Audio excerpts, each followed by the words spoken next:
مکی اور مدنی کی تعریف کیا ہے، مکی کس کو کہتے ہیں، مدنی کس کو کہتے ہیں، اس بارے میں علماء کرام کے 3 اقوال ہیں۔ پہلا قول یہ ہے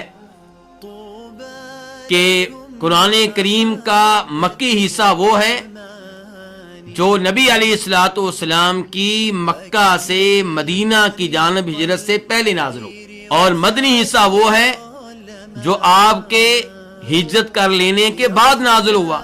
تو آپ غور کریں گے تو آپ کو پتا چلے گا کہ یہ تعریف کرتے ہوئے زمانے نزول کا اعتبار کیا گیا ہے، وقت نزول کا اعتبار کیا گیا ہے۔ جو ہجرت سے پہلے نازل ہوا مکی، جو ہجرت کے بعد نازل ہوا وہ مدنی۔ اس لحاظ سے الیوم اکملت لکم دینکم، یہ آیت اگرچہ نازل ہوئی ہے مکہ میں، میدان عرفات میں، حجۃ الوداع میں، لیکن ہجرت کے بعد نازل ہوئی ہے، اس لیے ہم اس کو کیا کہیں گے، کون سی آیت ہے؟ یہ مدنی آیت ہے۔ اور مکی اور مدنی کی دوسری تعریف یہ کی گئی ہے کہ قرآن کریم کا مکی حصہ وہ ہے جو مکہ اور مکہ کے مضافات میں نازل ہوا، اور مدنی حصہ وہ ہے جو مدینہ اور مدینہ کے مضافات میں نازل ہوا۔ یہ تعریف اعتراض سے خالی نہیں ہے۔ اس تعریف کے اوپر اعتراض ہوتا ہے کہ قرآن کریم کے وہ حصے جو مکہ میں نازل نہیں ہوئے، مدینہ میں نازل نہیں ہوئے، ان کو آپ کیا نام دیں گے؟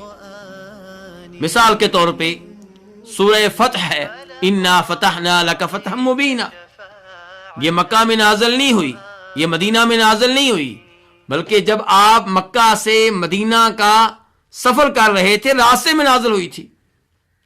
تو اگر آپ یہ تعریف کرتے ہیں کہ مکی قرآن کریم کا وہ حصہ ہے جو مکہ میں نازل ہوا اور مدنی وہ حصہ ہے جو مدینہ میں نازل ہوا، تو انا فتحنا لک فتحا مبینا کو آپ کیا نام دیں گے؟ تیسری تعریف یہ ہے کہ مکی کریم کا وہ حصہ ہے، وہ صورتیں ہیں جن میں اہل مکہ کو خطاب کیا گیا ہے،